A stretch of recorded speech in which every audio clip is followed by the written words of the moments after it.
தூத்துக்குடியைச் சேர்ந்த லாரி ஓட்டுநர் ஆந்திர மாநிலம் நாயுடுபேட்டை என்ற பகுதியில் சென்று கொண்டிருக்கும் போது சாலையில் நின்ற சிலர் லாரியை வழிமறித்து ரவுடிகளை வைத்து எங்கள் சங்கத்துக்கு பணம் கொடுத்துட்டு போ என மிரட்டியுள்ளனர். உனக்கு எதுக்குல நான் பணம் தரணும், உழைச்சி சம்பாரில என துணிச்சலாக பதிலடி கொடுத்துள்ளார் தூத்துக்குடி லாரி ஓட்டுநர். அதோடு நின்று விடவில்லை அவர்கள்.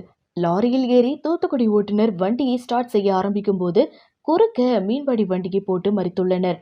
அதையும் அவர் துணிச்சலாக தாண்டி செல்லவும், குறுக்க இந்த கௌசிக் வந்தான் என்ன பண்ணுவ என்ற பாணியில் ரவுடி கும்பலை சேர்ந்த ஒருவன் லாரியின் முன்னால் வந்து லாரியை தனது கையால் தடுத்து நிறுத்துவது போன்று லாரியை முன்னேறி செல்லாமல் வழிமறிக்கின்றான். நீ முன்னாடி வந்து நின்னா நான் வண்டியை எடுக்க மாட்டேன்னு நினைச்சிட்டியா என நினைத்த ஓட்டுநர் வண்டி கேரை போட்டு வேகமாக ஸ்டார்ட் செய்து முன்னேறி செல்லவும், முன்னாடி வழிமறித்து நின்றவன் தலை தெறிக்க ஓட ஆரம்பித்தான். மின்னல் வேகத்துல போய்கிட்டு இருக்கு சாமி, குறுக்க எதுவும் வந்துடக்கூடாது என ரவுடியை நினைக்க வைத்து வடிவேலு காமெடியை நினைவுபடுத்தி ரவுடியை ஒரு நிமிடத்தில் காமெடி பீஸாக்கினார் நம்ம தூத்துக்குடி டிரைவர். பணம் கேட்ட கும்பலை துணிச்சலாகவும் சாதுரியமாகவும் தூத்துக்குடி ஓட்டுநர் விரட்டி அடித்துள்ள சம்பவம் சமூக வலைதளத்தில் வைரலாகி வருகிறது.